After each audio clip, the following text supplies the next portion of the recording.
स्वर्गीय श्रीमती आयशा बानो के पति आरिफ खान को कितने साल की जेल होगी? जैसा कि हम सब जानते हैं, जो भी रिसेंटली केस हुआ आयशा बानो केस, जिसमें जो लेडी है आयशा, उन्होंने अपनी जान दे दी, सुसाइड कर लिया नदी में कूदकर। और हम सब जानते हैं कि सुसाइड की मेन वजह है, जो मेन एक्यूज है वो है उनके हस्बैंड। क्यों? क्योंकि पहली बात, एक तो उनके हस्बैंड का एक्स्ट्रा मैरिटल अफेयर चल रहा था किसी और लेडी के साथ। नंबर 2, जो उनके हस्बैंड थे वो आयशा को खाना नहीं देते थे और कमरे में बंद करके रखते थे कई दिनों तक।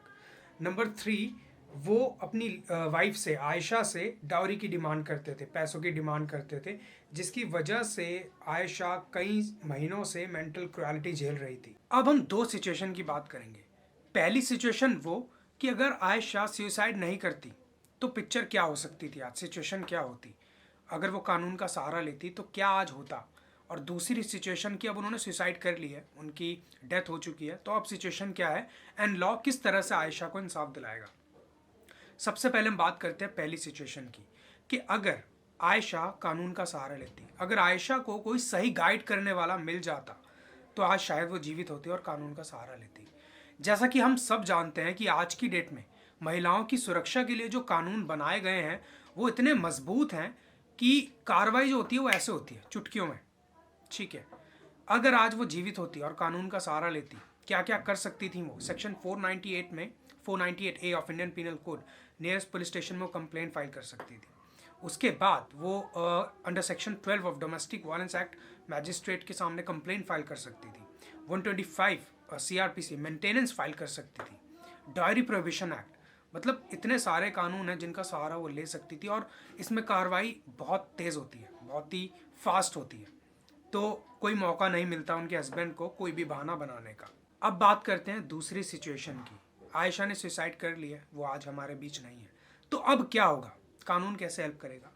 तो मेरे हिसाब से, देखो मैंने FIR अभी तक उनकी पढ़ी नहीं है, ठीक है, लेकिन मेरे हिसाब से उसमें दो सेक्शंस बहुत ही इंपॉर्टेंट है जो लगने चाहिए। सेक्शन 304B डाउरी डेथ, जिसकी मिनिमम सजा है 7 साल और जो जाती है उम्र कैद तक, मतलब 7 साल से कम की सजा नहीं होगी, मैक्सिमम उम्र कैद।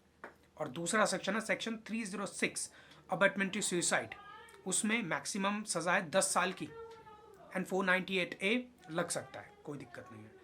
तो सज़ा मैंने आपको बता दी कि कितने कितने साल की सज़ा आरिफ को हो सकती है। एट लास्ट सभी महिलाओं से रिक्वेस्ट करना चाहूँगा कि प्लीज़ कानून का सहारा लो। Suicide is not an option, और ना कभी सुसाइड ऑप्शन था, वो ऑप्शन है ही नहीं।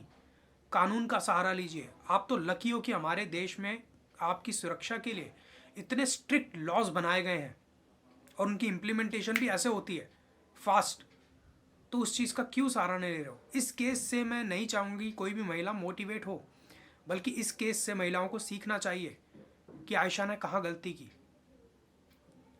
आयशा को कोई समझाने वाला नहीं मिला, आयशा को सही से कोई गाइड करने वाला नहीं मिला। अगर कोई आयशा को ठीक से गाइड करता तो शायद आज वो हमारे बीच जीवित होती। और हाँ, ऐसा बिल्कुल मत सोचना कि अगर आज आयशा जीवित होती तो वो न्याय के लिए दर बदर की ठोकरें खा रही होती, बिल्कुल भी नहीं। और ये भी मत सोचना कि आज आयशा जीवित नहीं, उन्होंने सुसाइड कर लिया, इस वजह से आरिफ को सज़ा मिल रही है, बिल्कुल नहीं। अगर आज आयशा जीवित होती तो डोमेस्टिक वायलेंस एक्ट के तहत वो बहुत सी चीज़ें क्लेम कर सकती थी, protection order, residence order, compensation, maintenance, और न जाने क्या क्या कर सकती थी। लेकिन अब दूसरी तरफ यहाँ पर लॉस ऑफ लाइफ हो चुका है, एक जान जा चुकी है, तो उसके हिसाब से सज़ा है। जब वो जीवित होती तो उनको सर्वाइवल के लिए जो भी नेसेसिटी होती है और सज़ा देने के लिए जो भी होता वो इनफ था। यहाँ पर लॉस ऑफ लाइफ है, तो उसके लिए जो सज़ा होगी वो बनेगी।